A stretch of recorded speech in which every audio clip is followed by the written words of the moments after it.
All right, let's do the 10 worst head coaches in football right now. And I need a bit of an explanation because there are some coaches here that I actually think are pretty solid coaches because it's 10, so that's already a third of the league, right?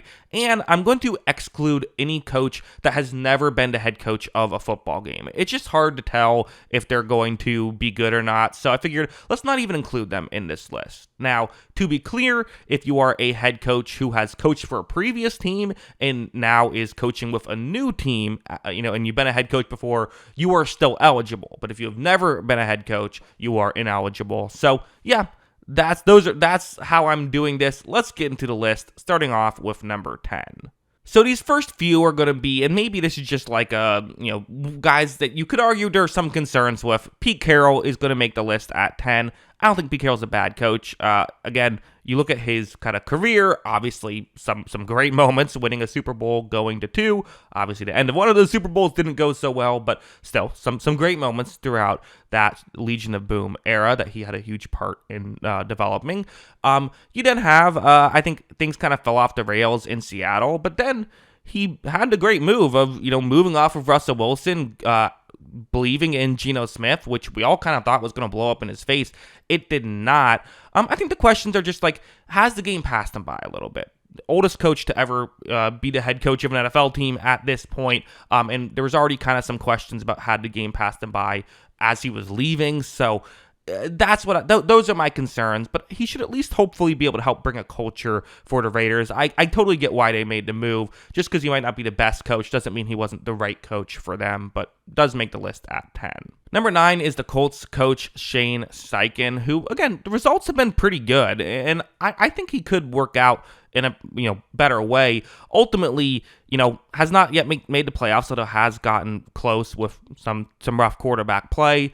A lot of people would argue he kind of bungled the Anthony Richardson, Joe Flacco situation. He went with Joe Flacco. Flacco played poorly, so then he put Richardson back in.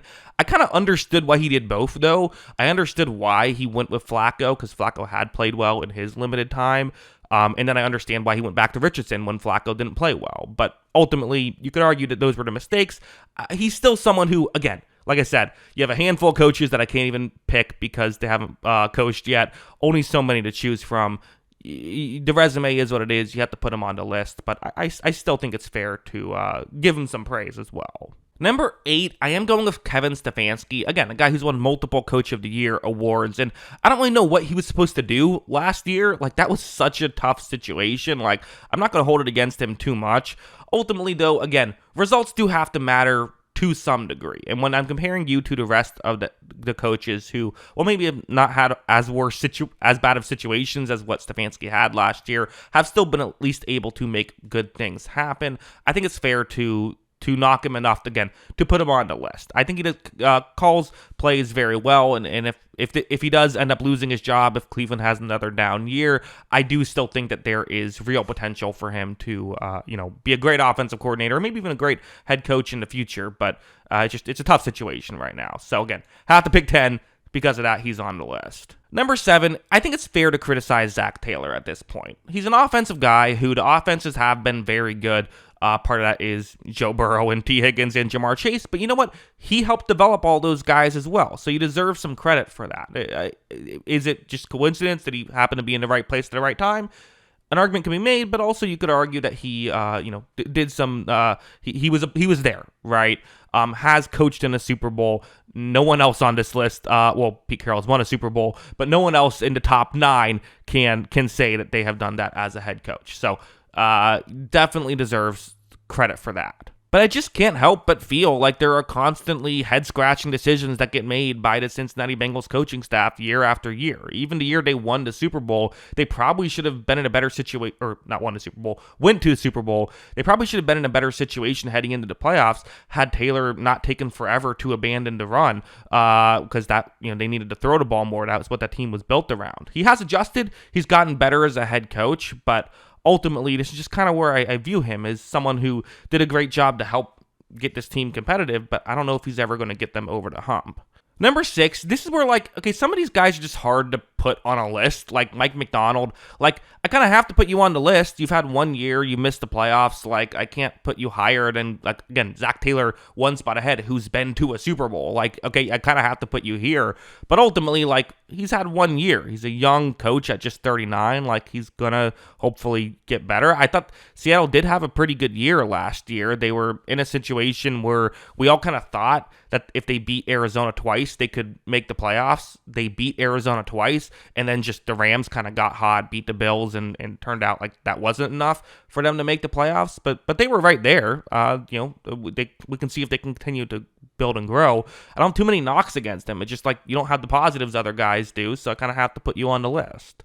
Number 5 is Dave Canales, who, again, very similar, has had 1 year. And listen, what Dave Canales has kind of built himself as is the quarterback guru, the guy who can take a quarterback who isn't great or hasn't been playing great, and then they could start playing great with him there. Because Geno Smith did that, where he obviously was a journeyman, comes along, plays great. Then Canales gets an offensive coordinating gig with the Buccaneers.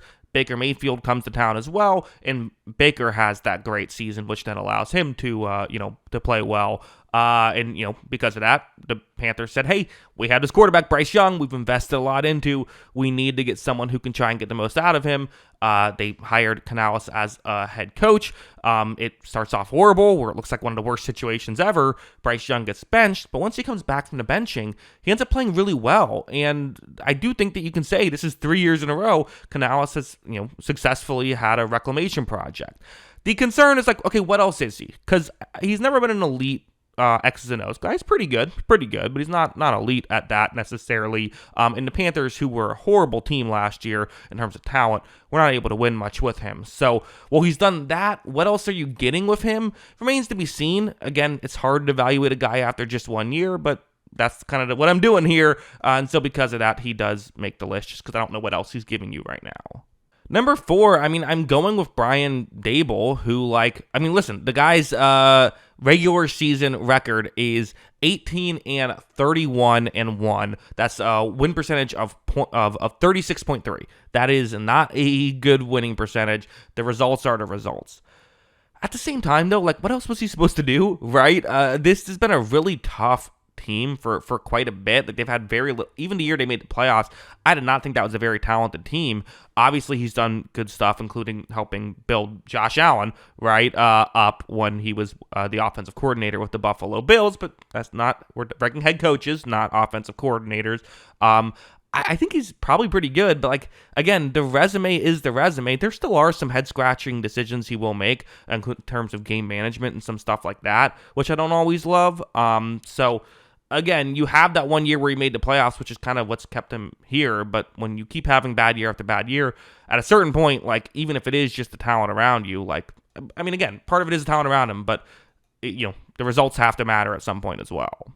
Number 3, I'm going Mike McDaniel, who I think is a great X's and O's guy, one of the best X's and O's guys on this list. In fact, I'm just going to say I think he's the best X's and O's guy on this list.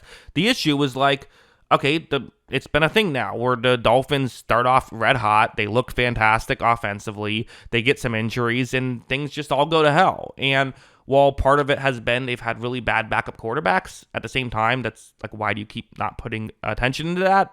I know it's that maybe a GM thing, but I'm sure if Mike McDaniel said, no, I want to have a decent backup, they would make something like that happen. Huntley was all right, but they signed him in the middle of the year. They didn't have him for training camp, The biggest issue with him, though, is that the teams just fall off at the end of the year, and there is these soft allegations. I think there is something to that, especially when you play in Miami, where you might attract some types of, players who are ready to just finish off the rest of their career in a warm weather area and aren't necessarily going to be giving it 110% every practice, right? You might just need more of a culture guy in that situation. I do think if Mike McDaniel does get fired, he's going to be a heavily sought after offensive coordinator, because people love a good offensive coordinator who's been fired from a head coaching gig.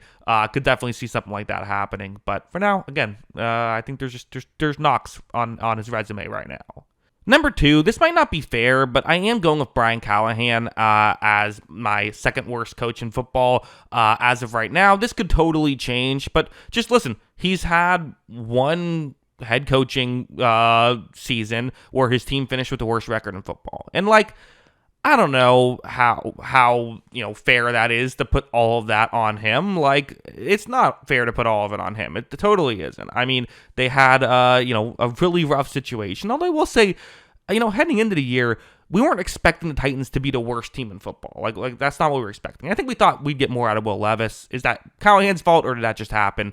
I don't know, but it's not like Callahan was considered a great hire at the time or a hot hire at the time. There wasn't really a ton of his resume was one of the weaker resumes of the guys who got hired. So I'm just kind of I don't know what you are right now. You haven't done anything to make me believe in you. So because of that, I think every head coach above him and even the head coach I have below him right now has shown something for me. Callahan hasn't really shown me anything, although I don't know if he's had any bad negatives to the point where I would say that he deserves to be the worst, but for now, second worst is where I'll have him. And number one, this might be a hot take, but I'm going Raheem Morris, who I think at one point in the middle of last year, I was I actually give him a lot of credit for hey, you helped kind of turn this Falcons team around a little bit. They were kind of stuck in mediocrity. You've helped them out a bit more. And while there is some truth in that, the more and more I just think about the job he did last year, the more and more I'm confused. It was just weird. There were just a lot of head scratching things. I still, I feel like he's been a good defensive coordinator, but that Falcons defense went from good in previous years to just downright bad, and it's not really a personnel thing. And yeah, they have personnel issues, but they had those issues in previous years and were still able to be better than what they were last year. Also, just the way the quarterback situation was handled, and I don't know if there was, might have just been out of his hands with the ownership stuff, but I can never know that. So all I can judge is what I can judge, and what I can judge is that first they had Kirk Cousins and Michael Penix Jr. both hardly play at all in the preseason, which was confusing to me because you have this young quarterback in Michael Penix. Don't you want to give him reps so that he can potentially be better when he does have to play? And the nice thing about having him as well is if Kirk Cousins gets injured in preseason, well, then you have a backup plan. You don't, most teams, if their starting quarterback gets injured, they're screwed. That wasn't your situation, but they still had basically none of them play. Cousins did show some rust early on in that Pittsburgh game. He did ultimately find his footing, but then sort of fell off a cliff. And once he fell off the cliff, they just waited so long before they finally made the move and put in Michael Penix Jr. And I think had they made that move earlier, they might have won the NFC South. They were right there. They had it, they had a 2-game lead over Tampa Bay and a tiebreaker late in the season and weren't able to hold on. And I think the quarterback decision-making stuff was tough. Now, my hope of Raheem Morris, as a Tampa Bay fan, I like Raheem Morris actually. I thought he got a raw deal in Tampa Bay. I think he could climb the rankings this next season. I think if he learns from his mistakes. But just given I think many mistakes that Atlanta made last year, a lot of head-scratching things going on, I just feel like he earned the number one spot. Everyone else, they would have kind of just fallen into the number one spot by default. I feel like he made enough mistakes to earn the number one spot, and that's why I decided to put him here. But yeah, those are my thoughts. What are yours? Let me know in the comments below. Always love hearing from you, and of course, as always, thanks for watching.